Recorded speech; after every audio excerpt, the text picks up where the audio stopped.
Hello beautiful soul! Welcome back to my channel. This is Mei Chang Amer from Japan, Kabayan. Aquarius, this reading is for you. Tingnan natin ang iyong October 1 to 6, 2024. Yung mga hindi ko po nare-replyan sa messenger, nasa spam po ang inyong message. Nire-read ko siya pero hindi ko siya ina-accept kasi nasa spam po siya. I-add nyo po muna ako sa Facebook, then tsaka po kayo mag-message. Tingnan natin ang iyong kapalaran. Maraming salamat po sa mga subscriber nyo, subscriber, cross watcher, at sa mga bago pasok dyan. Welcome na welcome kayo sa bahay ni Ate Ami. Maraming salamat sa kataban ng puso niyo mga comments. At sa mga nagpa-personal reading, maraming salamat po. Ang gusto po magpa-personal reading at energy nyo lang talaga ang gusto nyo makuha natin. All the details po, ano ba ito, nagbaksakan, is nasa baba ng video na ito. This is a general reading, kabayan. Kunin mo lang ang sayo at itapon ang hindi sayo. Maaring ito isa vice versa, maaring energy mo, energy ng person mo, o energy ng malapit sa puso. Maaring nangyayari, or mangyari pa. Use your own intuition, lawakan natin ang ating isipan. Okay, may mga magaganap na conflict, hindi pagkakasundo, conflict, mga debate, may mga gagawin ka daw, bibigyan mo ng focus or hard work mo. No? Maaring someone abusing you, and may mga pain ka daw na mararamdaman. Either physical yan or inside, no? Ingat lang din. And we have the bear, handito yung lakas ng loob mo na, yun sabi ko sa'yo, may ginagawa ka na hard work o focus mo, diba? Ibig sabihin ay meron kang ginagawa na parang you are the leader. Parang, hindi naman totally leader, siguro pagtatama, mga ganun. Or, also, you have ability to become a leader sa isang sitwasyon. Maaring related sa finances, kung ano man tong, situation ng debate, conflict or something ganun. Kumbaga, nandun yung, maybe, when it comes to debate, you want to protect yourself or someone, no? O kaya yung mga gusto mong gawin in your life, no? Finances man yan, physical, pang araw-araw na sitwasyon, yun nakita ko. Also, yes, nandito yung power mo, maaring may mga sitwasyon na you also protection, you want to protect someone, your child, yung mga mahal mo sa buhay, yung sarili din, nandito rin yung pagdidepensa kasi, no, sa nakikita ko dito. May sinasabing boss, siguro ikaw yun, no? Siguro yun yung may gagawin ka sigurong isang sitwasyon na, yun nga, pamumunuan mo.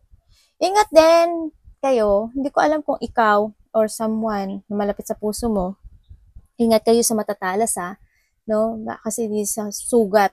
Also, sabi ko sa inyo, di ba, there's a pain. Either sa physical or sa inside, no?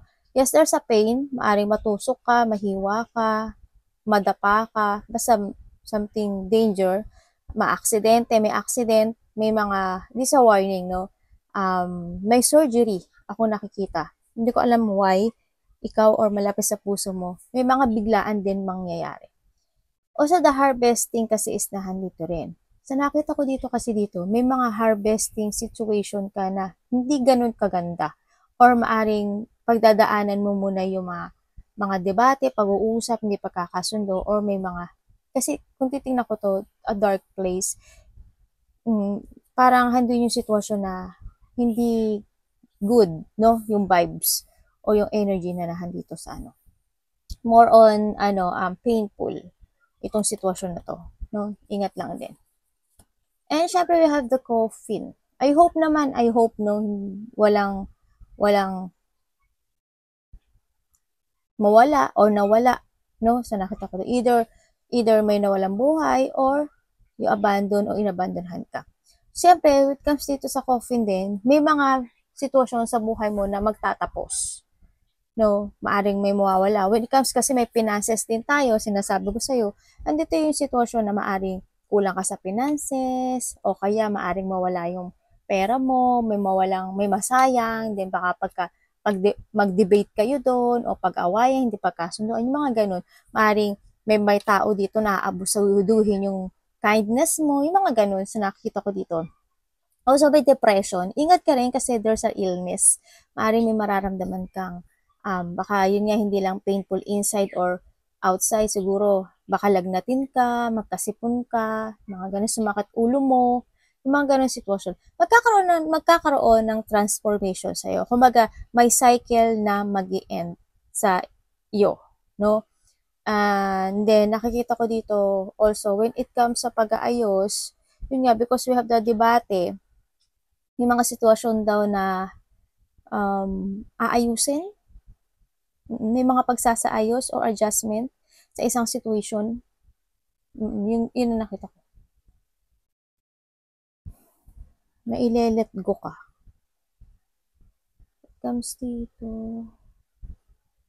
Ingat ka, no? Kasi, pag nakikita ko to, may tao na, tingnan mo to, diba, ito siya, ano yung parang, yung nanggaganon, di ba, nanggaganon siya. Ibig sabihin, parang may tao dito na sa buhay mo na either nga finances or ano man yan na parang makasarili, sarili na iniisip niya, willing, ano siya yung tao na kaya kanyang saktan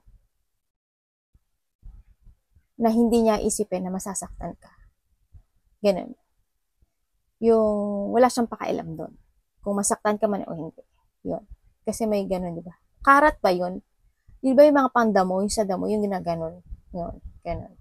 Ingat ka rin, ano? Kasi this is a danger. Danger person, danger situation, danger na ano. Sana walang ma-surgery, sana walang mga biglang accident, sana walang danger talaga na mangyari. Okay? Tingnan natin ang i-ano. Ano ang energy mo this week, Aquarius? Baka bigla kang masugatan sa kamay, di ba? Matuso ka ng mga bagay-bagay, lata, kutsilyo, ano man yan. Ingat ka, ha? Energy mo.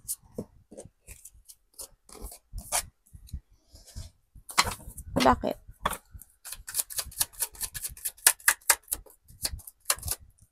Wow, magkakaroon ka na daw ng, focus ka na kayo sa sarili mo, no? It's good. Kasi nakita ko, you are focusing to yourself. At mas ngayon, nakikita ko na, oy, dalawa, Two of Cups. May paglabas ng pera, no? Hala, tingnan mo, Nine of Swords and Nine of Swords. The 9-9. Ang nakikita ko sa'yo, 50-50. 50-50. Hindi ba ate 90-90? Ang ano stress ka, may mga sitwasyon na merong nare-recover. Merong hindi, may sadness, may lungkot, pag-aalala, pero handin yung sitwasyon din na parang meron kang pinu-full mo yung sarili mo sa isang sitwasyon para magkaroon ka ng panibagong sigla, kasiyahan, or successful in life. Pero sa part na yun, nakikita ko dito na medyo nag-aalala ka. Meron ding siguro may mga sitwasyon pa sa buhay mo na from the past, o mga nangyayari, mga ganyan. Pero pinipilit mong kayanin yung mga bagay-bagay sa nakita ko dito. Yes, na handun yung very emotional, handun yung situation na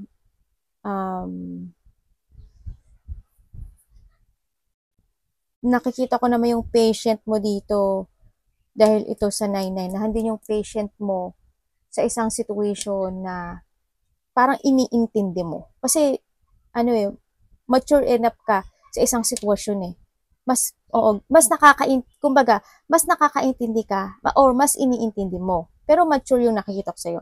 Mas iniintindi mo yung bagay kahit alam mo na may ang tawag dito? May something. Ganun ang nakita ko. Pinipilit mong intindihin yung mga bagay na yun. Yes, kung may makikita-kita na mga magkakamag-anak, no? Sa nakita ko dito. May makapag-usap sa'yo na kamag-anak mo. Kamag-anak, family, member, yan. May getting together, may union. medyo nag-aalala ka, no? Hindi ko alam kung nakakatulog ka or siguro minsan hindi ka nakakatulog. Siguro may insomnia ka, anemia, sabihin ko sana anemia. May sumasakit ulo mo, may mga migraine. Pinipilit ko kasing matapos ng lahat yung mga worst thing o worst situation na meron ka sa ngayon. Yun ang energy mo. Anong paparating kay Aquarius? Anong paparating kay Aquarius?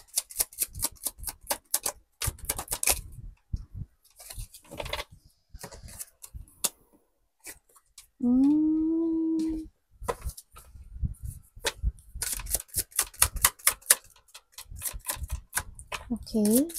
Sabihin, no-hold ka ng nakaraan.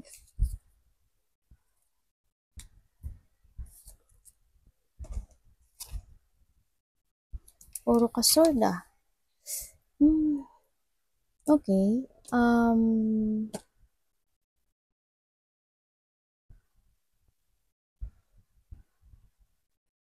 Meron makikita, no? Malapit sa puso. 2 days ago or 2 days. Ganun. Darating pa lang, mga ganun. Or 2 weeks, or weeks man yan. Months, something ganun. And then, nakikita ko ito, may sitwasyon sa'yo na na-hold ka na nakaraan. Ang nakikita ko rin dito, may tao daw dito na nagsinungaling sa'yo or a sneaky person na malapit to sa'yo, no? Malapit to sa'yo. Ang hindi ko lang maintindihan why, or maybe may naging pasaway dito sa'yo, sa buhay mo, and then, or sa iba dito,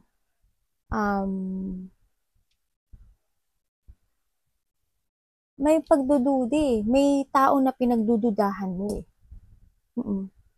O nagduda ka. Tsaka may tao rin ditong very immature. Ang nakita ko dito.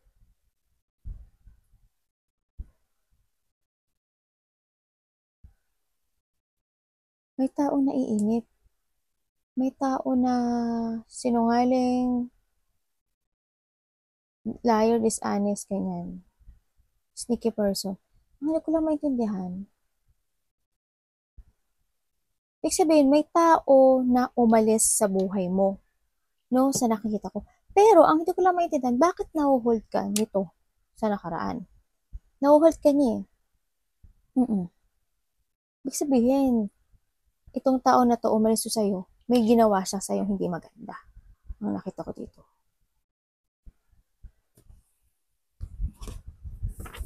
Abag saan?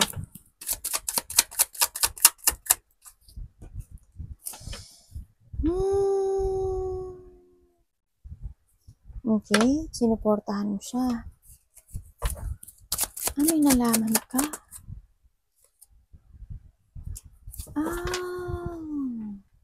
Okay.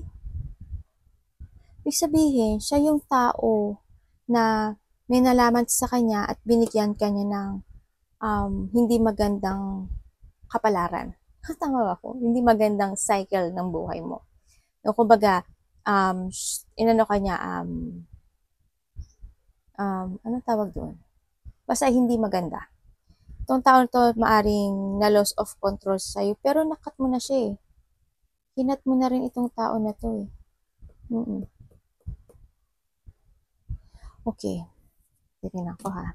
Okay, 10 of Wands. Thank you.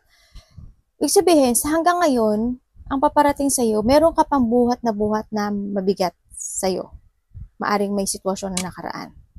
No? Na binibigyan mo to ng effort. Bibigyan mo siya ng effort daw. Tao na nagsinungaling sa'yo, tao na, ingat din ha, may nakita kong bad luck.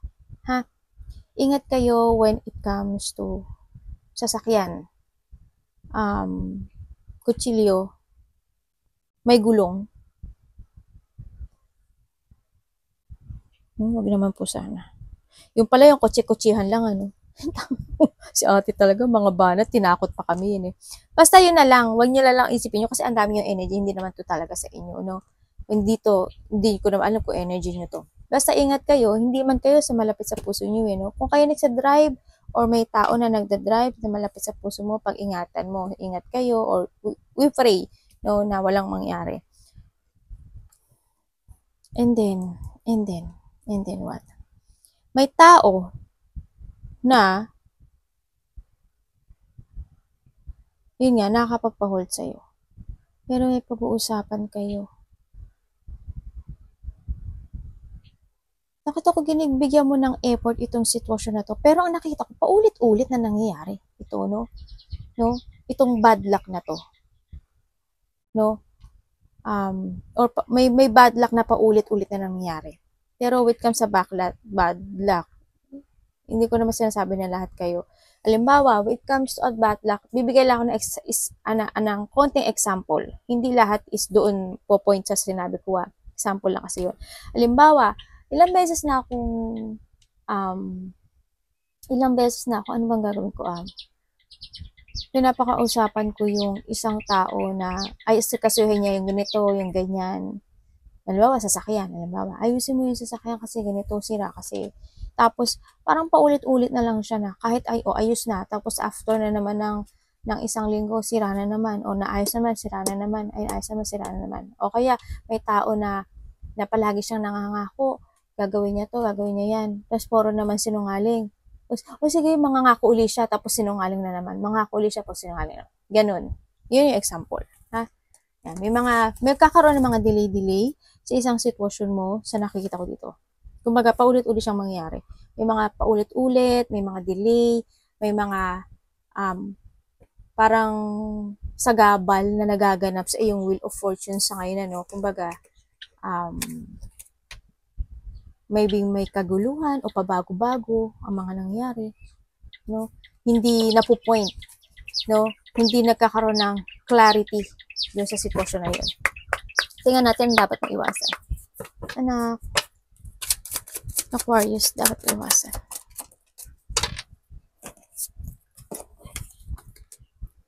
Bawat mong imasa, may danger person dito. Tingnan natin.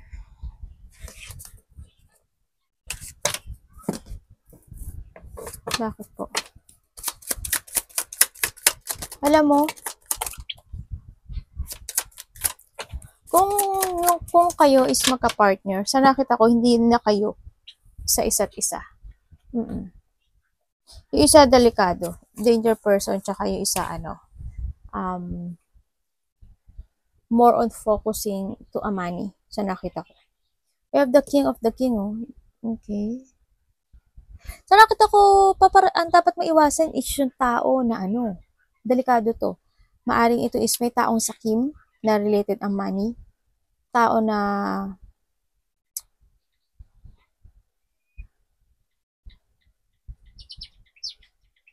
hindi ko alam kung may trabaho siya o hindi eh. Pero hindi siya stable in life. Maaring itong tao na to,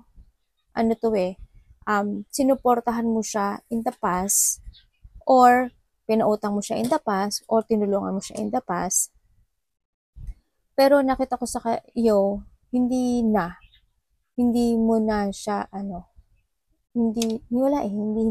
wala na. Handito na yung pagiging nagkaroon ng clarity sa'yo, na hindi to totoong tao.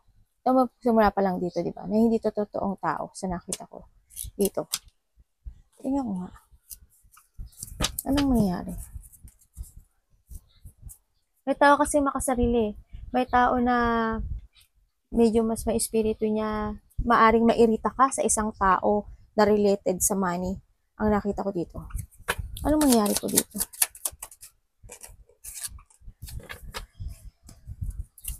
Saan?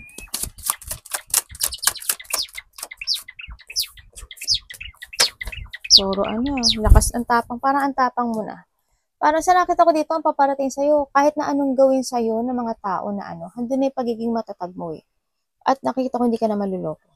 Siguro for the experience in the past, nung nakita ko dito, hindi ka na maluloko ng mga tao na Paaring kung lolokohin ka niya, utangan ka niya, na related ang money or business, hindi na.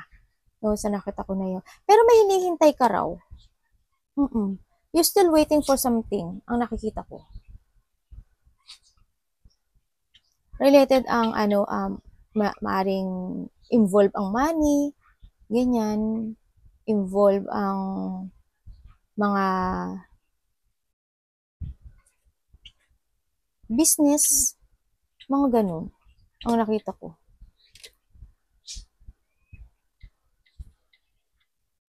May sakit ka ba?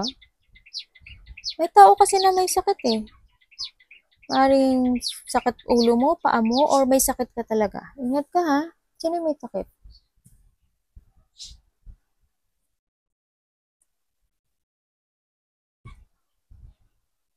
Mayroon ka ng ginagawa mo. May hinihintay ka na answer or revelation sa nakita ko dito. Sa nakita ko naman, may mga sitwasyon na na-accept mo ni, no? Nakikita ko yung patient mo, you're waiting for something and you sacrifice, no, sa isang sitwasyon din. Or you need to sacrifice sa isang sitwasyon para maging okay na rin ang sarili mo. May sinasakripisyo ka. Tingnan natin. Love. Tandaan nyo, love is hindi lang boyfriend, girlfriend, anak, kapatid, kasama sa trabaho, magulang. Kamusta ang love niya, Aquarius?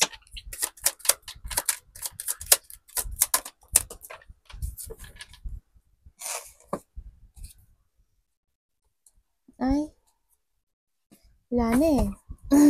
When it comes sa love, there's a separation, ano?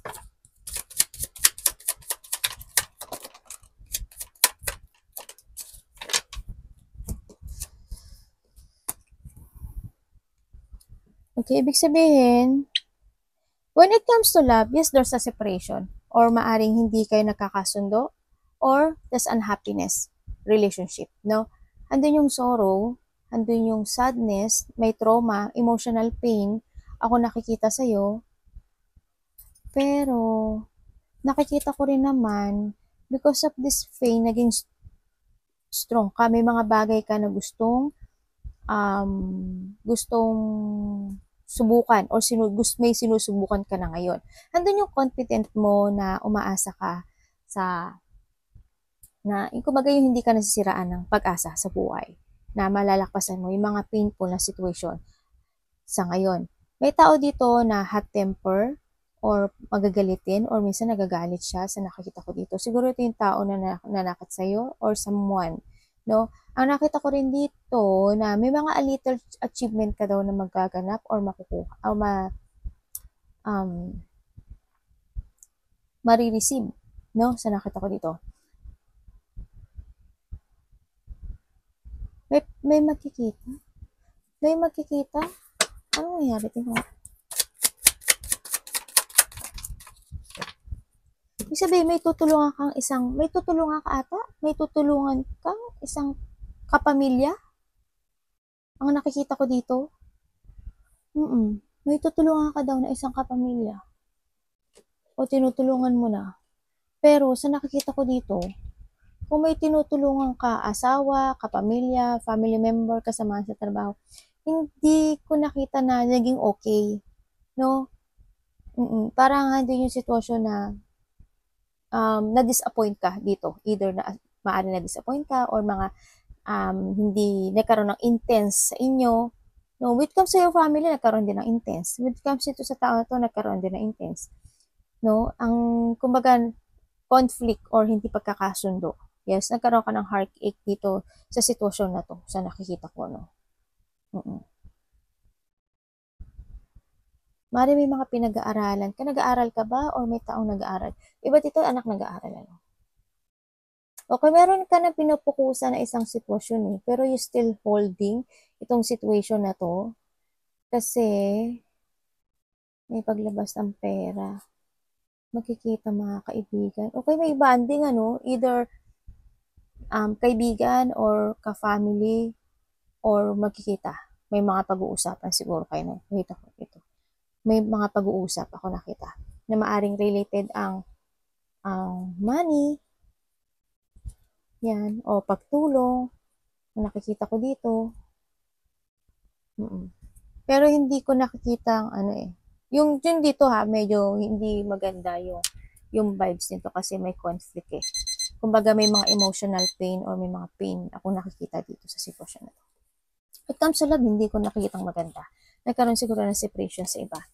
Kasi ando yung lungkot eh. Kung bagahan doon na yung nagkaroon ng division dito sa sitwasyon na to.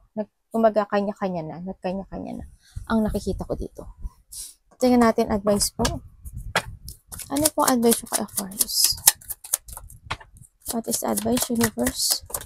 Dami. Dami yun. Okay. Sabi niya dito, Tophons, you need to be careful sa lahat ng mga gusto mong gawin sa buhay, no?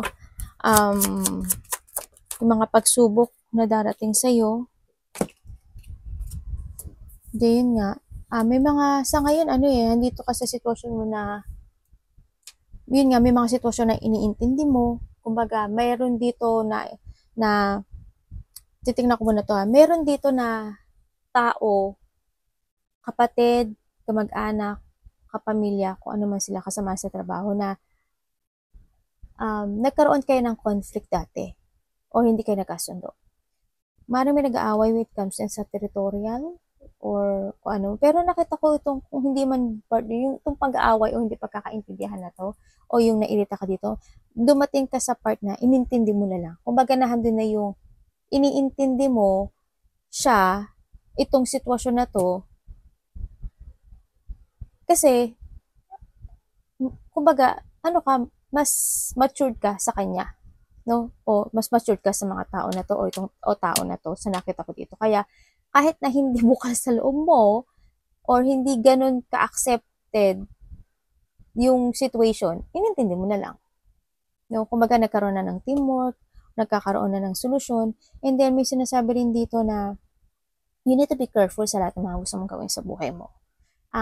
Before you make a new beginning, kasi sa nakita ko dito, you need to control and balance yung sitwasyon mo. May mga multiple priorities ka na dapat mo nang gawin o may mga ginagawa ka mo na dapat na priorities ngayon at mga tasks na ginagawa o may mga bagay-bagay ka na sinusubukan at or nandito yung pagiging strong mo sa nakikita ko dito. Kumbaga, nagkakaroon na rin ng unting-unting peace sa ibang parte ng buhay mo sa nakita ko dito. Syempre, nandun pa rin yung doubt sa sarili. Nagkakaroon pa rin ng doubt, no, sa nakita ko. Parang may mga piniprepare ka or nagkakaroon ka ng options in life, no, sa iba, sa inyo. You're looking for an option. Hindi ko alam kung bakit, pero may choices akong nakikita sa iyo. Strong personality. Sabihin, mayroon ka mga idea na gusto mong i-pursue. Okay, need mo ng healing, ano?